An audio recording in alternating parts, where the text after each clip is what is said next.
My hands shook as I held the pawnshop receipt. 1,200. That's what my daughter got for my wedding ring. The ring my dying husband made me promise I'd never lose. The ring that had survived 3 generations and 2 world wars. She sold it for a honeymoon upgrade to Bali. When I confronted her, she said 5 words that changed everything.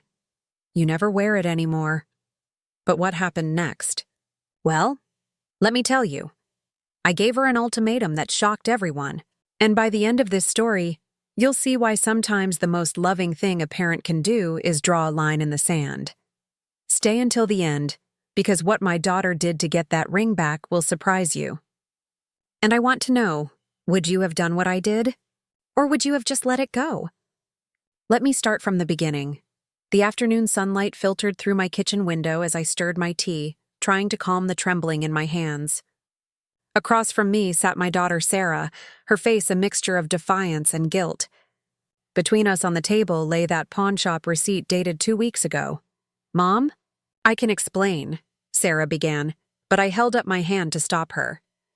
You sold my wedding ring, I said, my voice steady despite the storm raging inside me. The ring your father gave me 43 years ago. The ring I wore every single day until arthritis forced me to keep it safe in my jewelry box. You took it from my bedroom and sold it for $200. Sarah's eyes filled with tears, but I had cried all my tears that morning when I discovered the empty velvet box. Mom, Jake and I needed the money for our honeymoon. We've been planning this trip to Bali for over a year. You know how important it is to us. Important enough to steal from me? I didn't steal it. I borrowed it. We were going to buy it back after the honeymoon.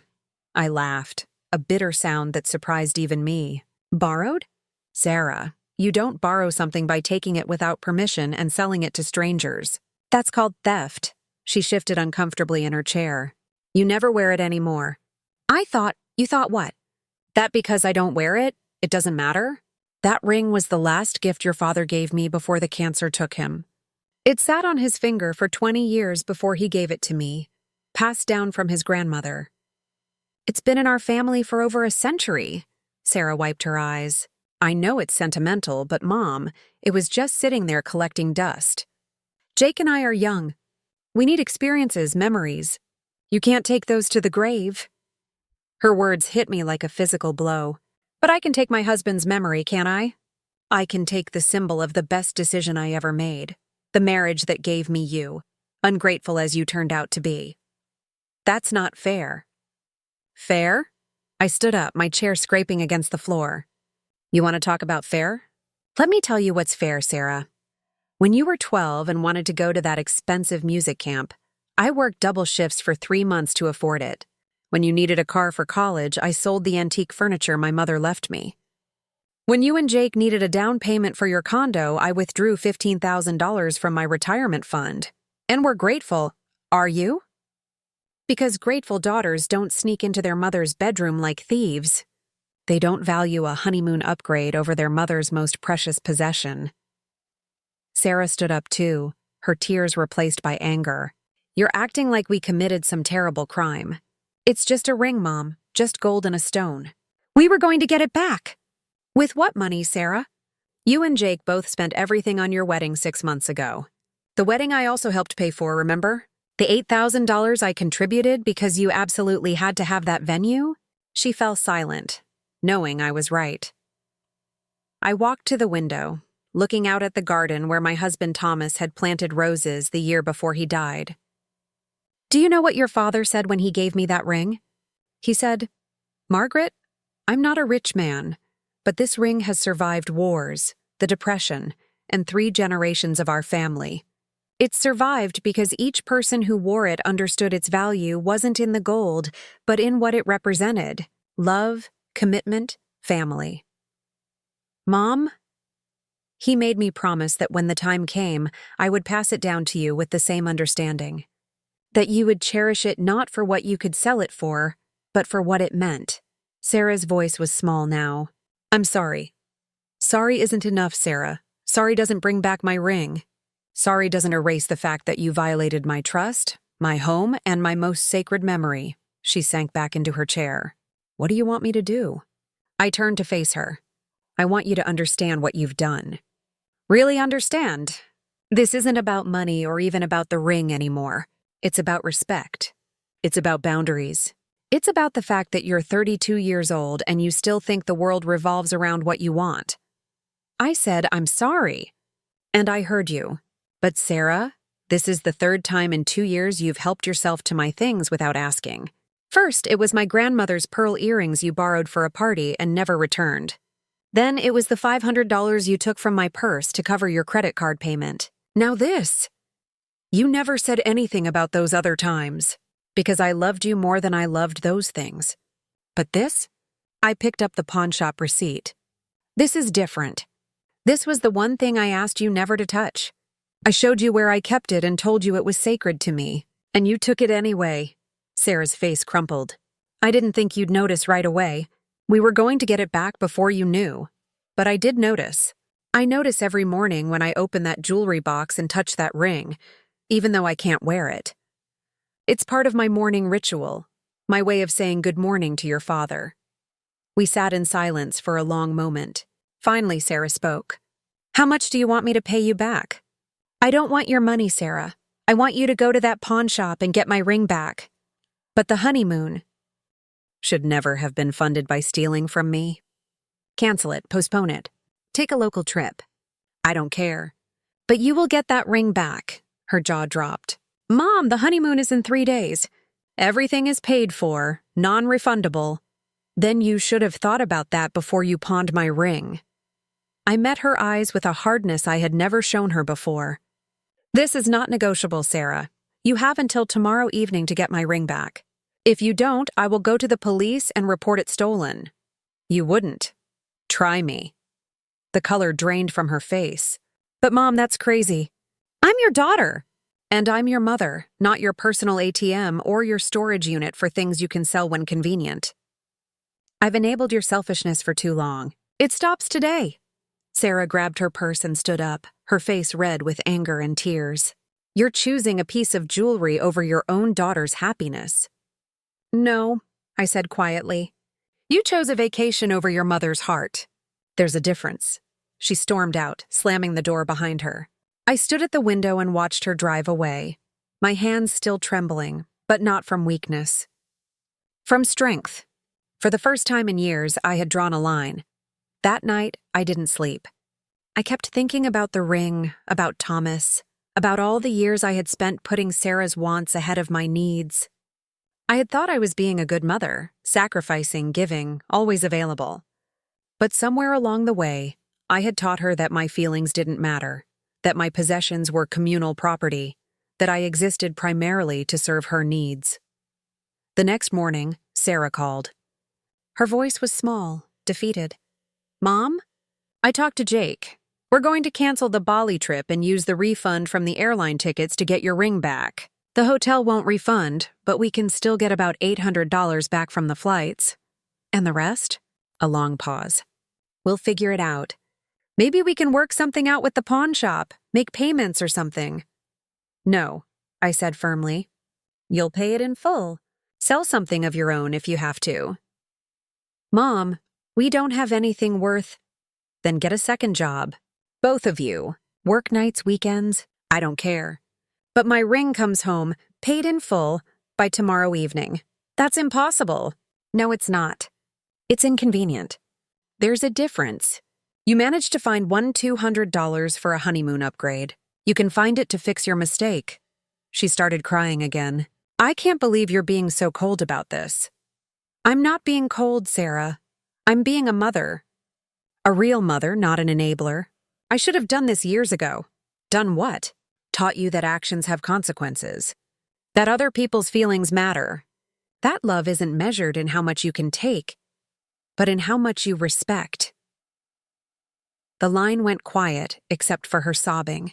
Finally, she whispered, I really am sorry, Mom. I know you are. And I love you. But you're getting that ring back. She hung up without another word. 28 hours later, just as the sun was setting, my doorbell rang. Sarah stood on my porch, her eyes red and swollen, clutching a small velvet box. Behind her, Jake sat in their car looking exhausted. "We got it back," she said, holding out the box with trembling hands. I took it, opened it, and there it was. My husband's ring, my ring, our family's ring. The diamonds caught the fading sunlight just as they had 43 years ago. "Thank you," I said simply. Sarah's voice cracked. We sold Jake's gaming computer, my designer bags, and some of our wedding gifts still in boxes. We worked it out with the pawn shop owner. He was actually pretty understanding when we explained. "I'm proud of you for making it right." "Are you?" She looked up at me with eyes full of hurt. "Because it doesn't feel like you're proud. It feels like you hate me." I stepped aside and gestured for her to come in. She hesitated, then followed me to the living room. We sat down, the velvet box still in my hands. "I don't hate you, Sarah. I love you more than you'll ever understand until you have children of your own. But I realized something these past few days. By always giving you everything you wanted, by never holding you accountable, I failed you as a mother." "No, you didn't." "Yes, I did. I taught you that you could take what you wanted without asking. That other people's boundaries didn't matter. That emotional manipulation, crying, getting angry, would get you what you wanted. And that's not love. That's enabling dysfunction." Sarah wiped her eyes. "I never thought of it that way. I know. And that's my fault, not yours. But you're an adult now. It's time you learned these lessons, even if they hurt." We sat in silence for a while. Finally, Sarah spoke. "The pawn shop owner told us something. He said he sees this kind of thing all the time. Adult children selling their parents' jewelry, family heirlooms, anything valuable. He said most of the time, the parents never even report it because they don't want to get their kids in trouble. Did that surprise you?" "It did. It made me think about how many times you've let things go, how much you've sacrificed." I never really saw it before. I reached over and took her hand.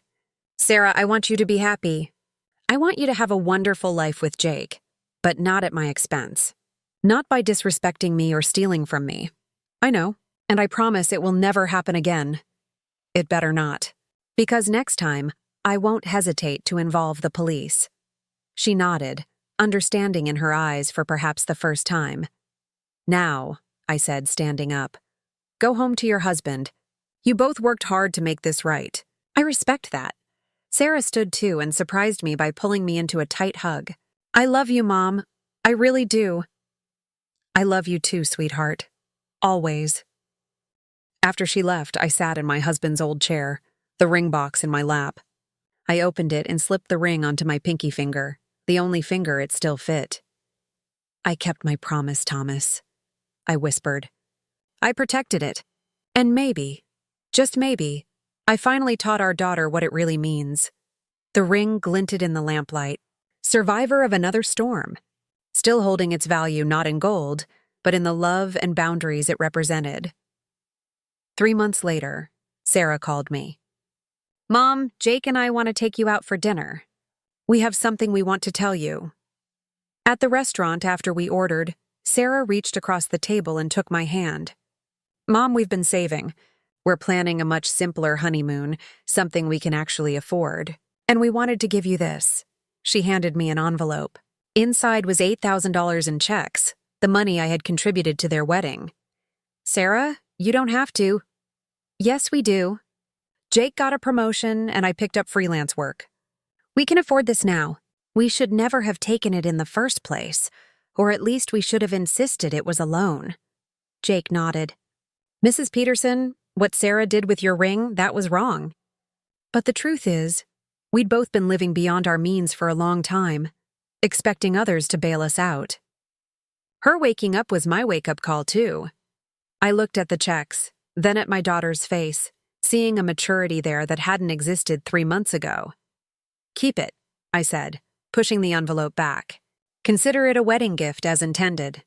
But this time, it's truly a gift, not an obligation or an expectation." "Mom, no, I mean it. You made things right with the ring. You worked hard for it. You learned the lesson. That's worth more than any amount of money." Sarah's eyes filled with tears, but they were different tears this time. Not tears of manipulation or frustration, but tears of genuine gratitude and understanding. "Thank you," she whispered. As we ate dinner that night, talking and laughing like we hadn't in years, I touched the ring on my finger, back where it belonged, a symbol not just of the past, but of the lessons that would carry us into the future. Sometimes the most loving thing a parent can do is say no. My name is Margaret. I'm 71 years old, and I finally learned that setting boundaries isn't about being cruel. It's about teaching respect. If this story touched your heart, or if you've ever struggled with setting boundaries with your own family, I'd love to hear from you. Drop a comment below telling me, would you have made the same choice I did? Or would you have handled it differently? And please, tell me where you're watching this from. I love knowing that my story is reaching people all around the world. Here's my question for you. Have you ever had a family member take something precious from you? How did you handle it? Your story might help someone else going through the same thing right now. If you found value in my story, please hit that like button. It helps more people who need to hear this message find it. And subscribe to my channel because I share more real-life stories about family, boundaries, and finding strength when you need it most. Remember, you can't pour from an empty cup. Sometimes you have to protect yourself first, even from the people you love most. Before you go, I have one more question. Do you think I was too harsh on Sarah, or did I do the right thing? Drop your answer in the comments. I read every single one, and I genuinely want to know what you think. Thank you for watching, for caring, and for being part of this community. Your support means everything to me. Until next time, remember, your boundaries are not walls. They're bridges to healthier relationships.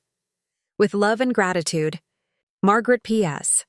If you want to support me in creating more stories like this, there's a donation link in the description. But your like, comment, and subscription are just as valuable to me. See you in the next story.